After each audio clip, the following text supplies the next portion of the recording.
Hi, I'm Dr. Kit Weathers, and it's time for the root tip of the week. Proper access preparation is the key to uneventful and successful endodontics. So today's tip is going to show you how you can minimize your access opening while making certain that you go straight into the canal. Unimpeded straight line access is going to be the key to proper preparation. A couple of errors that you may make with access. If you make your access too small, you're going to miss canals and you'll have a very bad file path. Too large and you weaken the tooth itself. For years we've been de-roofing the pulp chamber and making the walls divergent and over-enlarging our access openings. I'm guilty of suggesting in the past that you should make your access opening so when you close one eye you can see all of the openings at the pulp floor. You don't have to do that anymore, and this is the old style. When you would go in and make a large access opening, and the distal canal on a lower molar does not have to be opened up as large as we have in the past. And I'll show you what I'm talking about right now.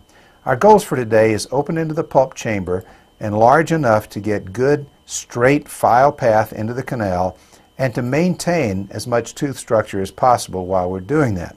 This is the old technique. We would go in, we'd open up and straighten everything out, and it looked like we were getting straight line access into the mesial, which we are, as you see here. But when we go to the distal canal, if we go straight in, it's obvious that we have over-enlarged that distal. So what we want to do in the future, instead of going in at that angle, open it only up to the point where you're lined up with the canal itself. And this blue area you see right here is the area that we're going to leave. That's tooth structure we don't have to take away. As we see with the green arrow on the mesial, we have in the past been enlarging the mesial pretty well, but you don't have to go past the midpoint in the tooth itself in order to get good straight line access into the canal. That's the new way.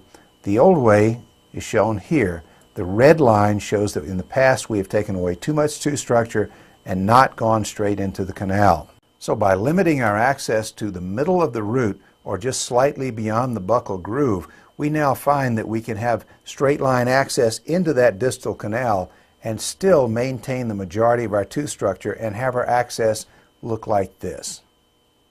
And finally, let's talk about when and why we might want to reduce the occlusion as part of our access opening. Now, personally, I believe that we only reduce the occlusion if the patient comes in and they have pain on biting and the tooth feels a little high. Other than that, I don't think we need to reduce it at all.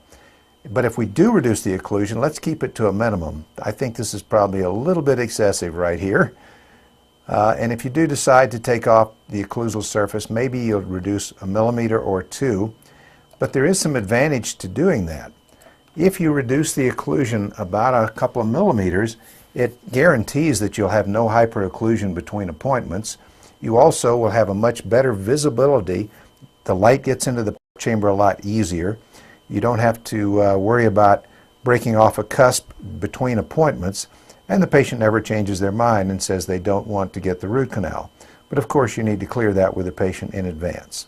I hope you've enjoyed our little session on access opening, and if you'd like to learn more about it, please come to one of our root camps, and there's information at our website at endorootcamp.com.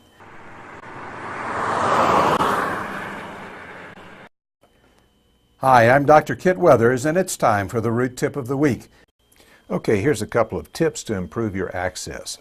Now, if our patients could open their mouth this wide, access probably wouldn't be much of a problem, but obviously they can't.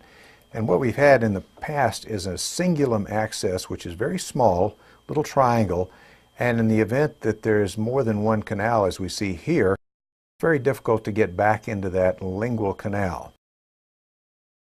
So what we want to do is change the access opening both for the anterior and for the posterior region.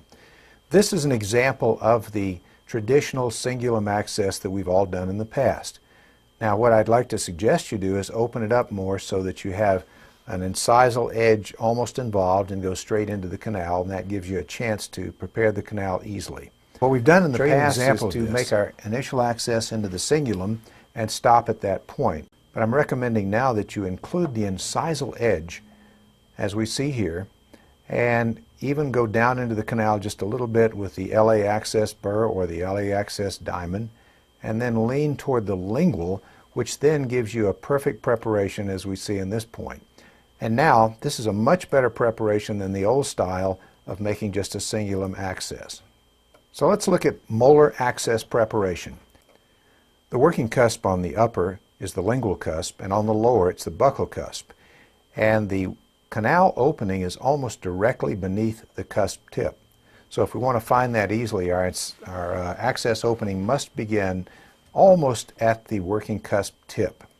Then the non-working cusp is almost even with the surface of the non-working cusp root, as we see in this illustration here. And because it is so close to the exterior of the tooth, we do not go all the way to the cusp tip on the non-working cusp. So our slot that we're going to begin with goes from the working cusp to within 2 millimeters of the non-working cusp. So our molar access prep would go something like this. So step 1 would be to take our number 4 round burr, prepare the slot to within 2 millimeters of the non-working cusp. And this illustration shows that the working cusp is in red. The non-working cusp is yellow, but we're going to stop 2 millimeters short, and that's what the little green dot is for. Then the next step would be to extend that toward the distal, and we're going to go slightly past the buccal groove. And this illustration shows us the blue part. That's how far we're going to extend the groove, just beyond the buccal cusp, not all the way to the distal. And in that case, we're going to get a nice triangular preparation, although it won't be a perfect triangle because we use the LA access burr to create those last grooves, and it becomes a groove above each one of the canal openings, as we see in this illustration right here. On maxillary molars, the preparation is essentially the same. Step 1 is to use the number 4 round burr to prepare a slot preparation, again starting with the working cusp and to go within 2 millimeters of the non-working cusp. And this is an illustration showing that the non-working cusp is in yellow, but we stop 2 millimeters short at the green dot to create our initial slot preparation. Then we're going to enlarge that in step 2 to go just beyond the buccal groove toward the distal. Keeping in mind that the distal buccal canal is usually almost in the center of the tooth, and it's rarely under the distal buccal cusp as we might expect it to be. So our preparation is going to look like a triangle, just like on the lower. And then we would take the LA access diamond and go back into the preparation to create our straight line access by placing the safe-ended tip into each canal and straightening up the file. The preparation will wind up looking something like this. Maxillary premolars, again, basically the same concept. We will, however, use a number 2 round burr in the case of the premolars or the anteriors. And as we did in the molar, we go to the working cusp, and on the maxillary it would be the lingual cusp, and 2 millimeters short of the non-working cusp, and that creates a little slot like this. No need to go to the distal extensions because the canals are always going to be in a buccal lingual orientation. This just shows reducing the occlusion to give you a better idea of exactly how much of the tooth is involved. And as you can see here, the access opening on premolars is really quite conservative. You don't need to remove a lot of tooth in order to get the proper access opening. One other thing to keep in mind with premolars and also on some molars, a lot of times you'll find 2 canals that has an isthmus of tissue between them. And in these cases you have to go down with a burr and make sure that you get to solid tooth structure. So if you follow these directions and make your conservative access as we've just shown you, you'll find that you have beautiful access openings in the premolars, nice looking access opening in upper molars as well as lower molars. Give this a try and I think you'll be surprised how conservative you can make your access opening and still get straight line access into the tooth. Well, that's it for another edition of the Root Tip of the Week. I'm Dr. Kit Weathers, and I will see you at the next Endo Root Camp.